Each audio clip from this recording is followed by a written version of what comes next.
No shirt Josh strikes again. I'm too poor for a shirt. Well, really just too hot. Well, really just too sexy.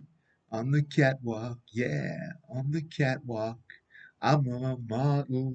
That's right, said Fred. That's wrong, said Josh. That's wrong, said Josh. But in all seriousness, some people are too poor for a shirt.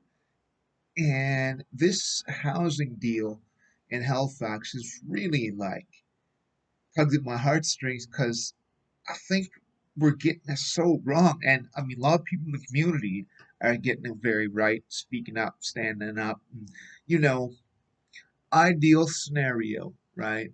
Everybody should have a home to be in worldwide. You know what I mean? Worldwide, everybody should have a home to be in. That's not, it's a bit food, shelter, clothing, right? Basic human rights. Um, my nipples aside, but you know, I think that legally or whatever, we're getting it so wrong.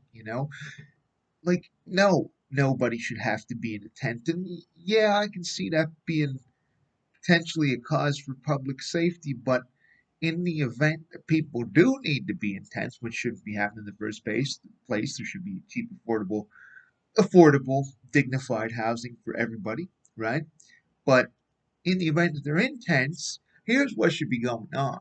Them cops, instead of going down busting people, throwing people out, whatever, evicting people, ruining their stuff, cops should be down there supervised. And I'm talking about like an ideal kind of scenario, and not right up in the grill in somebody's space, but just kind of, walking by every so often. And then, you got maybe one cop on duty guard, picking up needles, things like that. And you got another couple of cops there cooking barbecues, hamburgers, and hot dogs for everybody. Maybe even gluten free and vegan options too. I mean, am I really that much of a dreamer? Is this? Does anybody have a problem with this? And if people say kids shouldn't be exposed to that shit, well, yes, kids shouldn't be exposed to it in the sense of, a poor little kid's going to prick himself with a needle or something like that. But if mom and or dad or a trusted guardian is holding their hand and you say, here, look, little Billy or Susie or whoever, this what's this needle about? Well, this needle is because uh, this person has such a hard time with their life that in order to numb their pain, right, they do something that is very bad for their health because it gives them a momentary release because their life has been that trouble and challenge. And I know, you know, there is a degree of personal choice in any action we take, right? There's a degree of personal choice in, going down the road to inject yourself.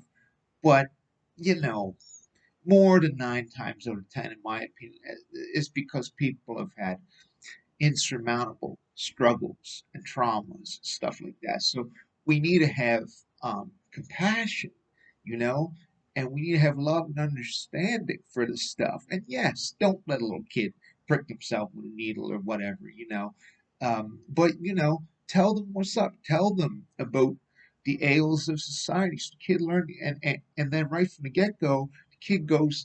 He starts off, or she starts off, or they start off saying, yeah, that's kind of bad that our society is that way. That people get so beaten down that they abuse their bodies and do things that are harmful to their health just to survive, just to numb the pain. And then the kid grows up thinking about changing that, making a better world for everybody. This ain't rocket science. This is just basic human decency, and I'd like to see more of this applied. A home for everybody, and in the case of tents and all that stuff, make it as safe and welcoming as possible. Everybody deserves dignity. Thank you very much. Good night.